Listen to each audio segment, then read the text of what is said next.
Hey, what's going on, everybody? Appreciate you tuning in, clicking on the video. Greatly appreciate it.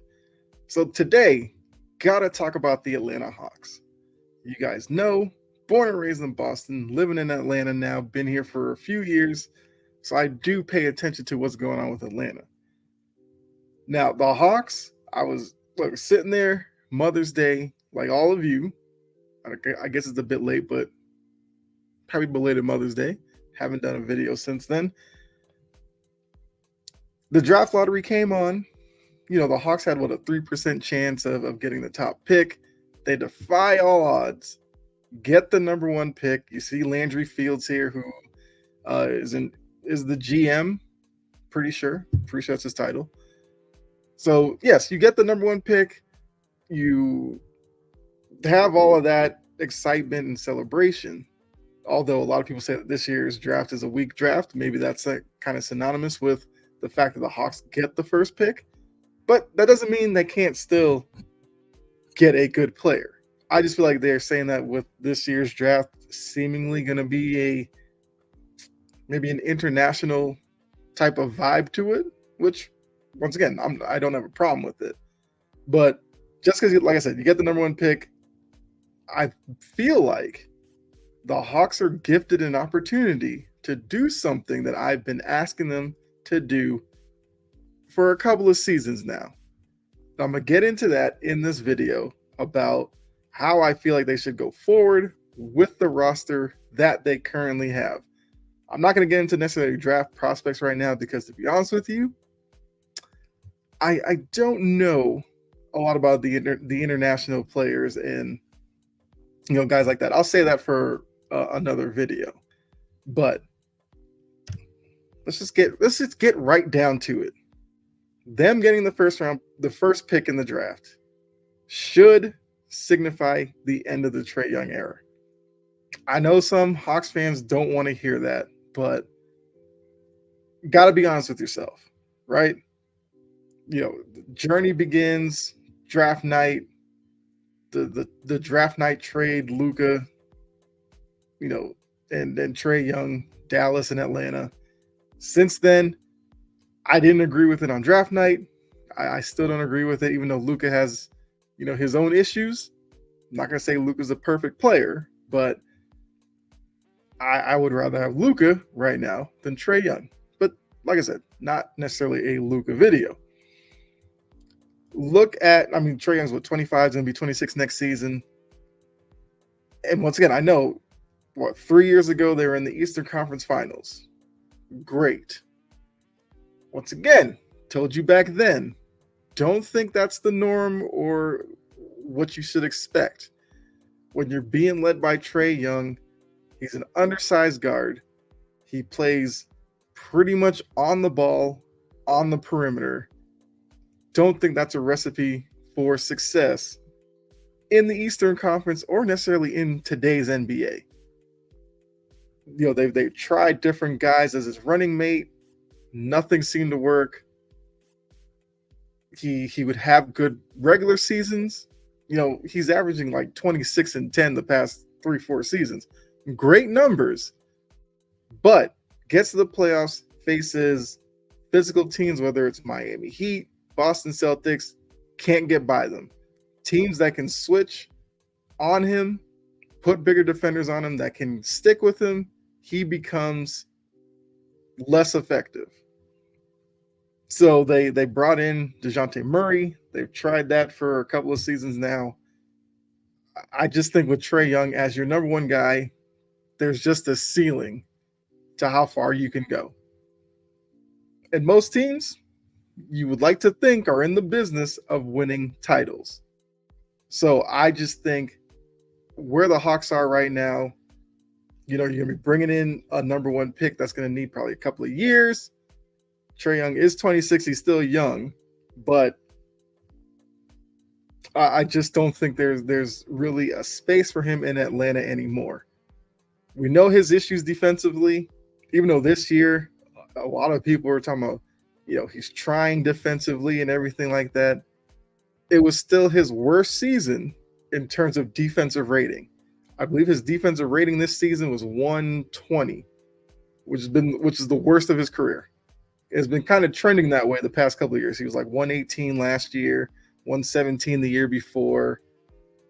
So the defensive end still an issue. And as a lead guard, that just you just can't work with that. And you can't really hide him defensively. My biggest issue with Trae Young is he doesn't seem willing at this point in his career to be, a reliable option off the ball.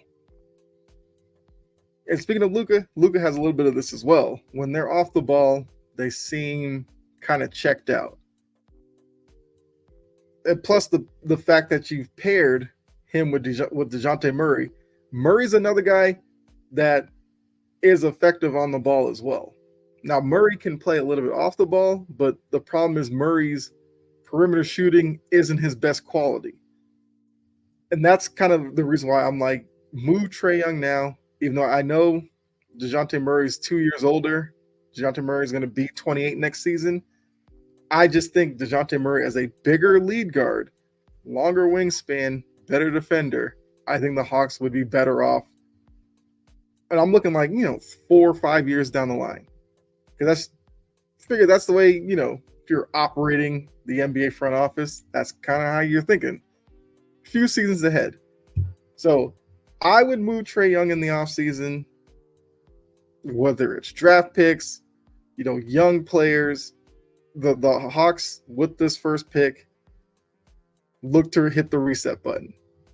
And to be honest with you, if they were thinking about, packaging like the number 1 overall pick, because like I said, the draft is seen as a weak draft, even though we know you won't really know that until a couple of years down the line once guys are drafted. Some guys might outperform expectations, and then we look back at this draft as maybe a bigger deal.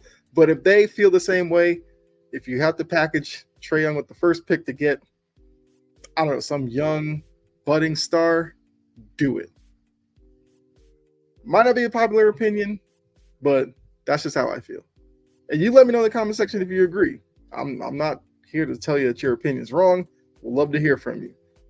But moving on, these 4 right here are the 4 I would identify as the next core going forward. Now, I did just say Dejounte Murray is going to be 28. So 4 or 5 years down the line, you're looking at 32, 33 years old. But I do think Dejounte Murray's game will age well. And plus, 32, 33 is not like 39, 40. So I feel like Dejounte Murray will be fine. DeAndre Hunter is a guy who I think the more you keep Trae Young, he kind of seems like a misplaced piece on this team. Because I do think DeAndre Hunter, I should say, could have some, slash capabilities, and he can shoot from the perimeter. Corner threes, I feel like, are a place where he's pretty dangerous from. And I think with a guy like Dejounte Murray, you probably see a better version of DeAndre Hunter, which is why identify him. You keep him around. I feel like he's been floated in trade talks the past couple of seasons. I feel like it'd be a mistake for Atlanta to do so. Unless they really want to convince us that Trae Young, they're going to keep going with him, then yeah, I'd probably trade DeAndre Hunter. But this is the way I would run the Atlanta Hawks. So I'm keeping DeAndre Hunter. He's a two-way player. And today's NBA, what's it all about? 3-and-D guys, wing play. That's kind of the name of the game, wing play. And plus, big two, all that good stuff with supportive pieces that contribute on a nightly basis. Jalen Johnson, he's a guy that has grown on me. And Jalen Johnson, I feel like would be fine if Trae Young stayed. Jalen Johnson's probably going to continue to trend upward. The reason why I'm identifying him is I feel like taking Trae Young out and having Dejounte Murray be your lead guard, I would hope for maybe a quicker pace with the Hawks. And with that, you're going to need a guy like Jalen Johnson who, in the open floor, you really get to see his athleticism, having him go one-on-one against guys before the defense gets set. I think he becomes a better player. Like I said, he's been trending upward since he really got his opportunity last season to, play before he missed some games with injuries and everything like that. But yeah, he would be the guy. So I mean, this basically would look like 4/5 of your starting lineup with Murray as your lead guard, Hunter and Johnson on the wings, and then Okongwu is, the fourth player I want to talk about here. He's 24. He's been sitting behind Clint Capella. Well, they've kind of been sharing time, but I feel like next season, just turn it over to Okongwu. He's the starter night in and night out. Of course, whenever he's available, you just go with this. I don't know, if you keep the first pick, you'd probably use it on a wing player, maybe a big, whatever they decide to do with it, you can find a way to fit it in with what I'm going with here. I feel like these four right here going forward, you're not starting off from a terrible spot. And like I said, that's factoring in Murray being a better facilitator, I think, and better shot creator than Trae Young, solely because he's a bigger guy. And defensively, he would improve you much more than Trae Young at that position. So, so Hunter and Johnson, I feel like their games would be elevated because of like increased ball movement and everything like that, and then Okongwu in the middle. Now, question you might have is, I mentioned Clint Capella, but there's also Bojan Bogdanovic. Sorry. The Bogdanovics, they confuse me. Their names are too similar. But Bogdanovic is 32, which I feel like he's older than probably people think. Clint Capella is 20. I had it written down here. Hold on. Actually, Clint Capella is 30 next year. So these two, Clint Capella has 1 year left on his deal. Bogdanovic has 2 years left on his deal. I'm fine if, the start of the season, these two are on the team. I have no problem with that. Capella would be a backup, split time with Okongwu, fine. Bogdanovic would be your scoring punch off the bench, kind of your microwave 6-man who would come in, shoot from the perimeter. He'll have nights where he'll drop 30. I think consistently you're looking for him to score between 15 and 18 for you. Fine. My thing is, if they're on the team to start next season, they should be dangled around the trade deadline. Like, unless the Hawks are, running away with the East and you don't want to mess up with anything, which I highly doubt they'll be in that position. These two, you put them out there in trade talks, you see who bites, get what you can. Because every trade deadline, what are teams looking for? Bigs, wings. Two options right there. Bogdanovic being able to shoot the three. He can create a little bit for himself off the dribble. Teams will always, that's always going to be at a premium around the trade deadline. He only has 2 years left on his deal, so it's not going to be, too risky for the team taking him on. Once again, if you're bringing in young assets, draft picks from moving these two, you go ahead and do it. Because like I said, it's not going to be a quick turnaround in Atlanta like next year, we're competing. No. Got to play the long game a little bit here. And these two, I think, would bring back something of use. Like I said, draft picks, young guy who might be stuck behind somebody on somebody's bench. Fine. Roll with it. And that's the last image I have. But yeah, so just to recap, trade Trae Young in the offseason. Trae Young has 2 years left on his deal. A little bit pricey. I think it's like 2 years, $87 million left. But hey, it's the NBA. If somebody really wants him, they'll take him and they'll figure out how to make the numbers work. You could probably get a decent haul. I've seen on social media people floating, because look, they're trying to put Trae Young with Wemby. If I'm a Spurs fan, I'd be a little bit weary about that, but they're talking about like 3 first-round picks, Keldon Johnson, and another player. If the Spurs, who I feel like would never offer that. If they offered that for Trae Young tomorrow, you take that tomorrow out without even thinking about it. If they did that, it'd probably signify the Hawks are doing it right finally. So, yeah, Trae Young's got to go. I mentioned the 4 guys that I would use as the next phase for the Hawks: Dejounte Murray, DeAndre Hunter, Onyeka Okongwu, and Jalen Johnson. And then these 2 would be, if they're on the team, fine, but they got to go at the trade deadline. Or if you move them in the offseason, once again, not an issue. It all depends on how, the Hawks necessarily want to kind of go about that. Maybe they don't want to rush a deal in the offseason. Maybe try to play them during the season, build their value a little bit more at a trade deadline, and maybe get a little bit more. Perfectly fine with that. Then there's like the other ones. I don't have an image for them, but like your Kobe Bufkin, AJ Griffin, Muhammad. I can't pronounce his last name. You know who I'm talking about.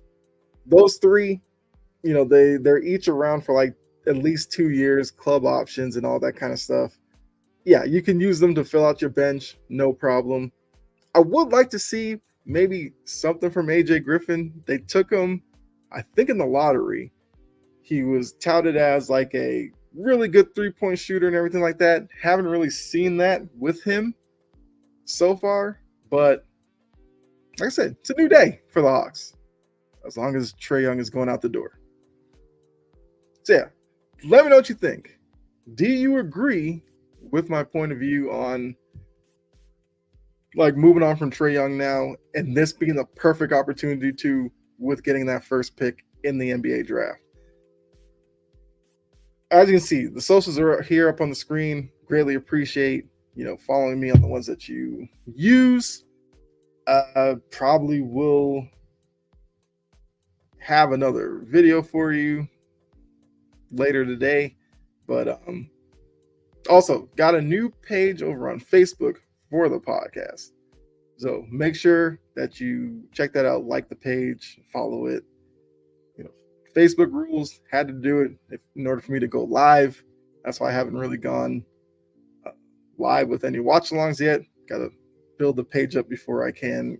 Yeah, you know how that works. But yeah, probably have a TikTok out later. Talking about my Celtics. Do have to address some things I've been seeing, but whatever. So yeah, let me know what you think about the Hawks. My Hawks plan, if you agree with it or not, let me know in the comment section. We'll definitely get back to you and interact with you down there. But appreciate you tuning in. Enjoy the rest of your day, not your stay. But stay on the channel, sure. But enjoy the rest of your day. Be safe. God bless. I'll see you next video. I'm out of here. All right. Bye.